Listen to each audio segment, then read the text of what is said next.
얼마 전에 뉴스를 보니까 20대 아이가 여자친구가 헤어지자고 한다고 여자친구를 옥상으로 데려가서 흉기로 찔러 죽었어요. 근데 그 아이가 어떤 아이냐면 수능 만점이에요. 그리고 서울의 아주 유명한 대학에 의과대에 합격을 했어요. 수능 만점, 그리고 의과대에 합격. 이제 나이도 20대 중반이에요. 그런데 이 아이는 이제 살인자로 평생 인생을 끝났어요.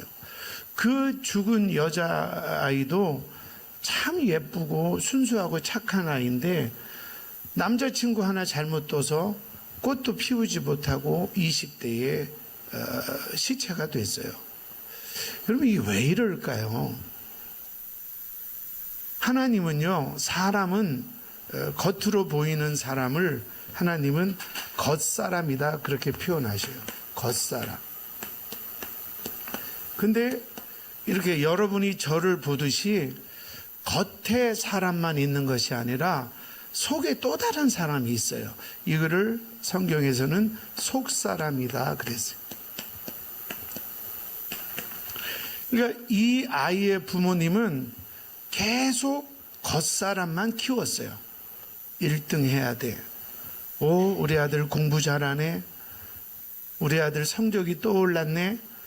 용돈 줄게, 상 줄게. 그러니까 이 아이의 겉사람만 계속 키웠어요. 근데 이 아이의 속사람은 여자친구가 헤어지자는 거 하나조차 이길 힘이 없어요. 속사람은. 여자친구가 헤어지자는 것을 감당을 못하고 마트에서 칼을 사서 그 예쁜 여자애를 사정없이 찔렀어요. 여러분의 자녀는 오히려 겉사람은 괜찮아요. 대학교 떨어지면 인생 끝납니까? 사업 어쩌다가 한두 번 망하면 인생 끝납니까? 우리는 겉사람이 인생의 전부라고 착각해요. 살다가 가정이 좀 깨졌어요. 인생 끝났어요. 중요한 것은 우리 자녀들에게, 우리 부부간에 정말 필요한 것은 그런 상황에서도 I'm so happy, 나는 그래도 행복해, 이렇게 말할 수 있는 내 속사람이 건강해야 될 줄로 믿습니다. 어느 집에 엄마가 돌아가셨어요. 근데 딸아이는 엄마가 심장마비로 비명을 지르고 죽는데도 방에서 나오지도 않았어요. 엄마가 흔들어 깨워야 학교를 가는 딸아이예요. 10시까지 잤어요. 10시에 일어나서 엄마 왜 안 깨웠어? 하고 짜증을 내러 나갔더니 엄마는 심장마비로 이미 주방에서 죽어 있어요. 장례를 치르는데 서울에 있는 아들이 내려왔어요. 조문객들이 보니까 이상해요. 엄마가 죽었는데 아들이 울지 않아요. 그 핸드폰만 만지고 있어요. 슬픈 기색도 없어요. 엄마가 죽었는데. 아빠가 나갔다 들어오니까 그 아빠를 반기면서 이 아들이 이렇게 말해요. 아빠, 내일 우리 대학교, 우리 과에서 MT 가는데 가면 안 될까? 지금 엄마 장례식을 치르는데 내일 MT에 가서 여자애들이랑 술 먹고 놀고 싶은 거예요. 이 아이는 겉사람은 대학도 나왔고 대학을 다니고 또 키도 크고 잘생긴 청년으로 겉사람은 자랐지만 속사람은 엄마 죽음 앞에 눈물 한 방울 흘리지 않는 속사람은 병든 아이였어요. 이 아이가 왜 이렇게 됐을까요? 부모가 그렇게 키웠어요. 뭘 하면 너 들어가, 공부만 하면 돼요. 왜 아이들이 공부만 해야 되죠? 엄마 설거지도 도와줘야 되고 쓰레기 봉투도 들고 나가고 아빠가 힘들게 일하면 가서 네 아까도 밀어줘야죠. 너는 공부만 해. 그러니까 이 아이는 성적만 올리면 엄마가 죽어도 나와 상관없는 속 사람이 병든 아이로 큰 거예요. 여러분은 또 어떠세요? 나이가 50이 되고 60이 돼도 속 사람은 잘하지 않은 분이 너무 많아요. 명절에 제사 드리다가 형하고 말다툼하다가 칼로 찔러 죽여요. 병을 깨가지고. 나이 60이 되도록 그 속 사람은 하나도 잘하지 않았어요. 여러분, 행복, 제가 5월 내내 행복을 좀 얘기하려고 해요. 왜냐하면 행복했으면 좋겠어요. 가뜩이나 힘든 세상인데 우리 가정을 생각하고 우리 가족을 생각하면 내 마음이 좀 행복해야죠. 근데 행복하지 않아요. 근데 우리는 이렇게 말해요. 그것이 없어서 불행해. 그것이 채워졌어야 행복할 건데 그것이 없어서 불행해. 이렇게 말해요. 그렇지 않아요. 내 안에 속사람이 병들어 있는 거예요. 그러니까 겉사람만 우글우글한 가정의 특징은 모든 대화가 빚쟁이에요. 따질 때만 얘기해요. 두 번째로 이 겉사람 가정의 특징이 뭐냐면 죄의식형. 따라서요. 죄책감. 당신 왜 그랬어? 이러면 미안하다 이러면 되는데 네가 이렇게 얘기하니까 내가 맨날 그러지.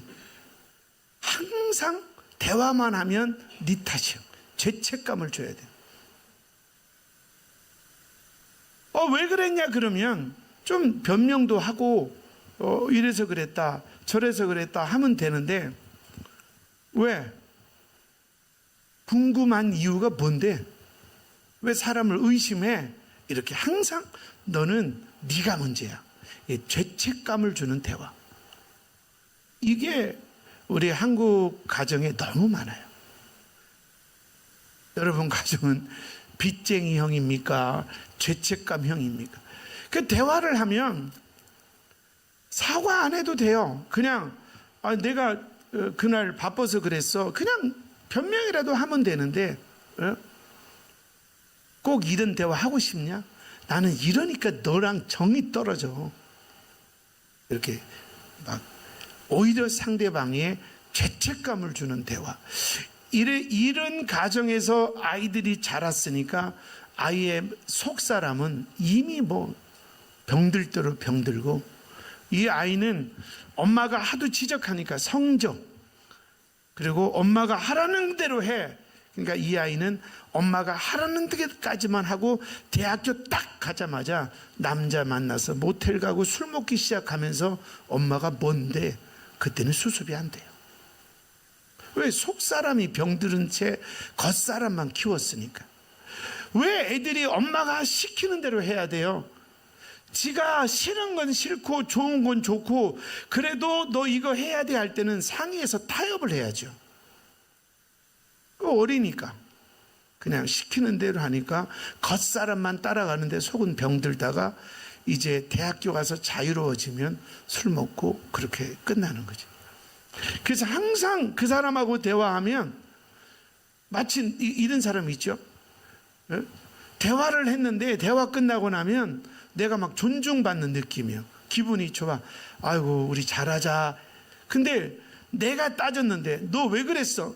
그날 너 안 했다며. 왜 거짓말해서 했는데 내가 거짓말 할랬어요? 왜 그 상황이 그랬고 아니 이렇게 말을 하니까 재수가 없고 나는 내가 억울한데 듣고 나면 내가 나쁜 년이야. 기분이 찜찜해. 이게 겉사람의 가정의 특징. 마태복음 7장 1절 2절 이제 금방 한 5분이면 끝날 것 같아요. 7장 1절 2절 시작. 비판을 받지 아니하려거든 비판하지 말라. 너희가 비판하는 그 비판으로 너희가 비판을 받을 것이요 너희가 헤아리는 그 헤아림으로 너희가 헤아림을 받을 것이니라. 따지고 비판하지 말고 받아들일 때 우리 부부가 우리 자녀가 속사람이 건강. 여러분 속사람이 건강하면 괜찮아요. 영어 29점 맞고 엄마 떡볶이 해줘. 왜? 29점. 야, 이년아. 29점의 떡볶이를 지난 학기에 18점이었잖아. 나는 이 아이가 너무 행복해 보이지 않나요? 풀이 턱 죽어왔어요. 왜? 하나 틀렸어. 그 재수 없잖아요. 두 번째로 따라서 은혜로운 말을 하라. 예, 말 속에 나는 너를 도와주고 싶어. 말 속에 남편이 아무리 사고를 쳐도 말 속에 내가 당신 힘이 되어 줄게. 이게 좀 있어야 돼요. 쉽지 않죠. 그러나 우리 가정 세워야죠. 성경은 이렇게 말해요. 잠언 15장 1절 같이 봅니다. 시작. 유순한 대답은 분노를 쉬게 하여도 과격한 말은 노를 격동하느니라. 옷 벗기기 대회할 때 바람 아무리 쐬도 안 벗기잖아요. 꽉 잡잖아요. 그러니까 따뜻한 햇빛이 내려오니까 벗잖아요. 여기서 싸운다고 우리 애들 속사람만 병들지 해결되는 거 아무것도 없어요.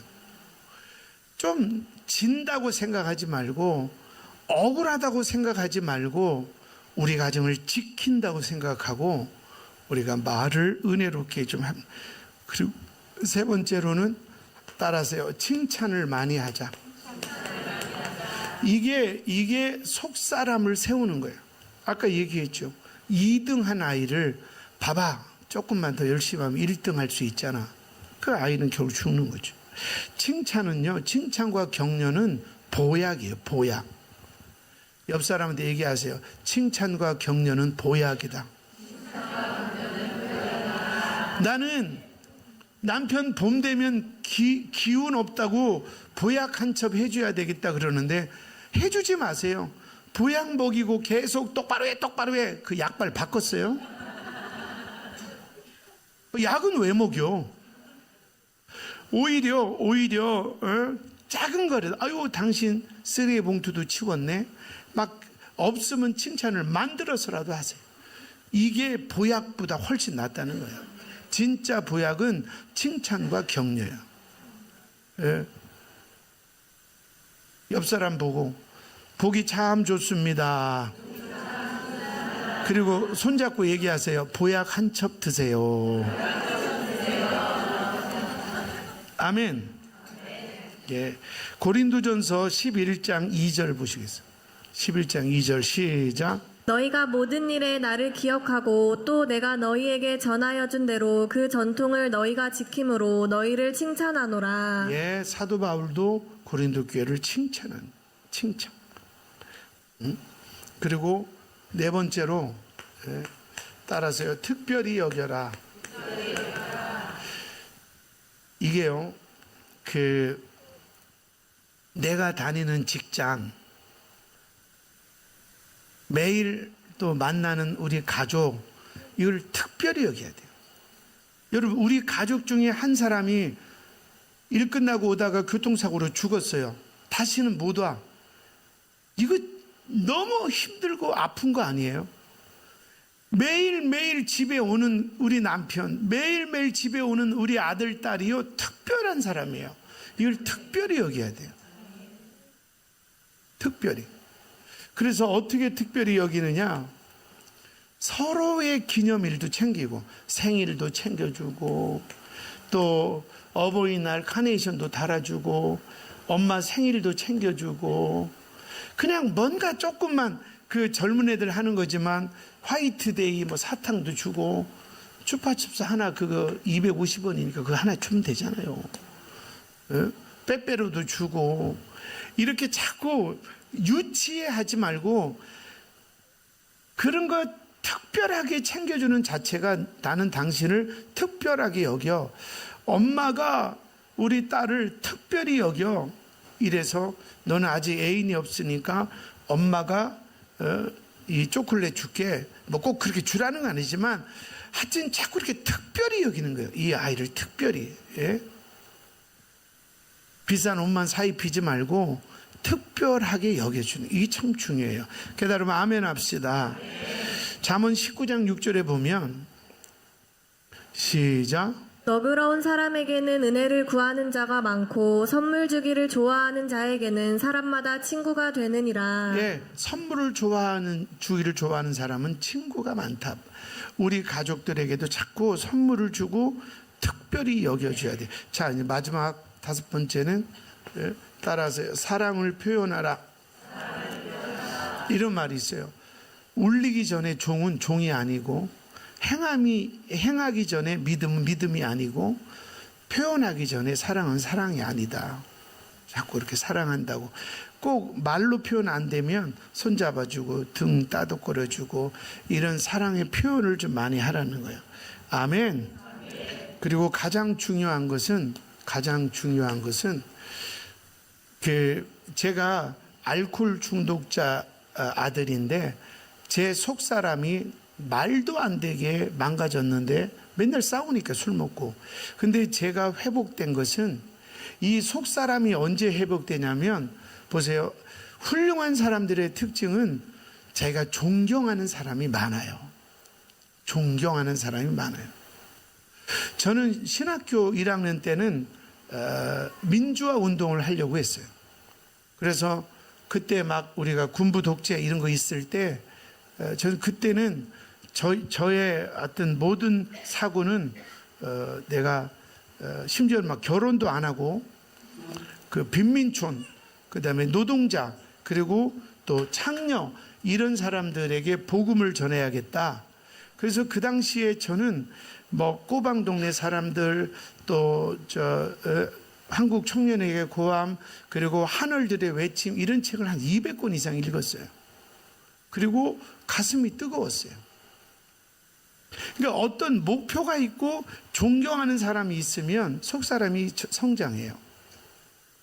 그래서 노태우 대통령 당시 제가 대전에 있을 때 60만세 운동할 때 그때 전 매일 역전에 나가서 체류탄 먹으면서 이 나라 민주화를 위해서 외쳤어요. 그게 이제 그 20대의 저에게 저를 건강하게 만드는 것은 민주화 투쟁이었어요.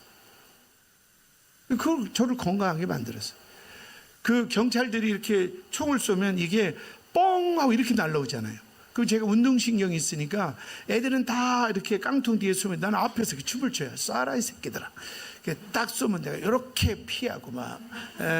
그러면 뒤에서 이 데모도 유치하게 해요. 내가 싹 피하면 우리 친구들이 뒤에서 야고로지 이러면 또 경찰이 막 2대를 쏘면 또 내가 샥샥 피하면 얼레리 껄러리 막 이러고 나쁜 놈이었어요. 근데 피하다가 못 피하는 총이 있었어요. 한 번에 100발이 나와. 갑자기 차에서 빵빵빵 터져요. 이거를 우리는 전문용어로 지랄탄이라고 했어요. 그건 피할 방법이 없더라고. 그래서 우리 아내와 한 번 정도 데이트할 때 나는 민주화 투쟁을 해서 역전해서 가스를 먹고 우리 집사람은 저 인도 블록에서 나한테 선을 맞춰서 걸어가면서 이게 우리 데이트였어요. 멋있지 않나요? 별로구나. 근데 이제 그때 막 내가 막 노래를 많이 했어요. 그 노태우 전두환 내가 그 두 분을 지금 막 저주하거나 싫어하지 않아요. 근데 이제 그때 20대 젊음을 말하는 거예요. 그래서 막 나의 18번 노래는 전두환의 부인이 이순자 여사였죠. 이순자는 과부대라 올라 내가 율동도 기억해 지금. 그러니까 20대 때 그러니까 이렇게 제 속사람이 건강했다는 거죠. 그러니까 방향이 민주화 운동이라 좀 거칠긴 했지만 저는 술 먹고 비리비리 하지 않고 제 속사람은 목표가 있었다는 거죠. 근데 제가 완전히 목표가 생긴 것은 예수님 만나고 나서요. 그래서 예수님을 만나고 나니까 제 속사람이 건강해져요. 저 목회하면서요, 우리 교회가 지금 26년째 됐는데 정말 목회 그만둬야겠다 할 정도로 어려움이 왜 없었겠어요. 근데 예수님이 내 속사람을 잡아주셔서 견뎌냈어요. 오늘날 이렇게 행복한 우리 큰빛교회가 된 줄로 믿습니다. 결론 냈습니다. 우리 한번 따라하세요. 겉사람보다 속 사람이 중요하다. 그러니까 이게요, 늘 이렇게 변명하지 마세요. 나 누구 때문에 지금 힘들고 어떤 사건 때문에 나 지금 외롭고, 이거 다 거짓말이에요. 속 사람이 병든 거예요. 내 마음속에 예수님을 영접하고 내 마음속에 말씀이 들어와서 속 사람이 건강하면 견뎌지는 거예요.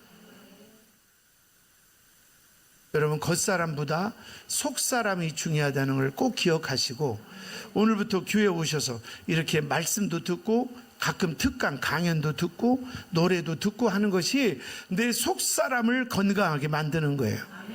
그래서 엄마가 중요해요.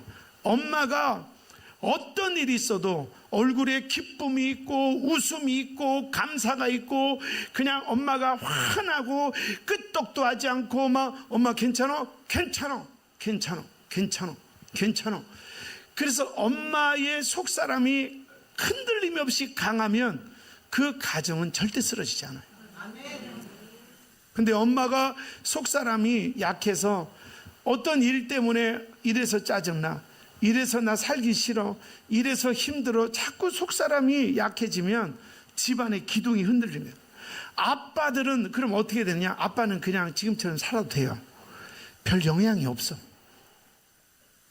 그래서 크게 한번 따라하고 기도하겠습니다. 속사람이 강건해야 한다. 그러면 내가 속사람이 강하냐 안 강하냐? 여러분, 겉사람이 강한 거는 바보예요. 말을 강하게 하고 표현을 강하게 하고 그냥 자기 주장을 강하게 하고, 이거는 바보예요. 누구는 성질 없어서 소리 못 질러요. 누구는 화낼 줄 몰라요. 누구는 따지는 거 못해요.